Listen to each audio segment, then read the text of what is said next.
You ever think about the fact that a fire truck driver has never seen your cute little rental before tonight? That is exactly the kind of surprise that turns a 2-minute response into a 10-minute nightmare. Here's the wild part nobody talks about.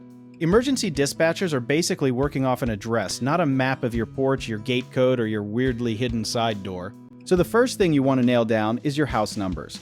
They need to be big, they need to be lit up at night, and they need to be visible from the street, not hiding behind a bush like they are embarrassed to be seen. Think about it like this. If a paramedic can read your address in 2 seconds instead of 20, that is basically the difference between a good ending and a bad one. Now, let us talk about gate codes and keypads, because this is where things get spicy. If your property has a locked gate, you need a lockbox or a universal access code that first responders can actually use, because firefighters are not exactly trying to guess your favorite year like it is a bank heist movie.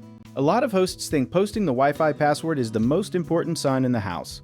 Respectfully, wrong. A laminated sheet near the door with the address, emergency instructions, and a local contact number matters way more than knowing the password is literally just the word password 123. Let us zoom out for 1 second on the why.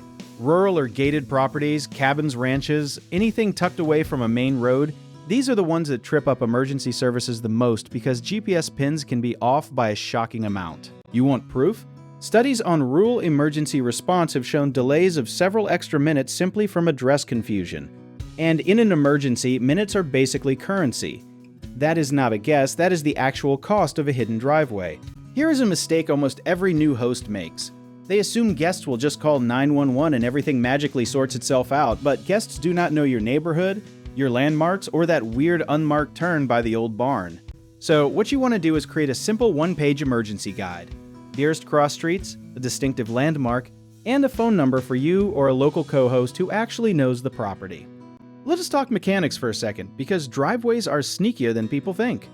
If your driveway is narrow, winding, or blocked by decorative rocks that scream aesthetic but say nothing useful, a fire truck may literally not fit, and that is a real problem, not a hypothetical one. Widen access where you can, trim overgrown branches, and make sure nothing blocks a straight shot from the road to the front door.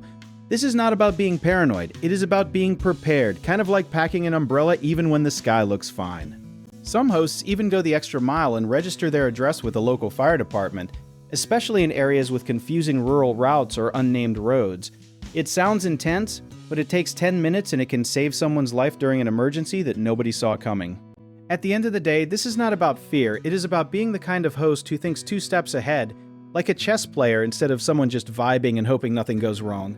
Preparation is basically the secret ingredient that separates a stressful night from a manageable one. If you want to learn more about how to protect your short-term rental and your guests, check out our links in the description.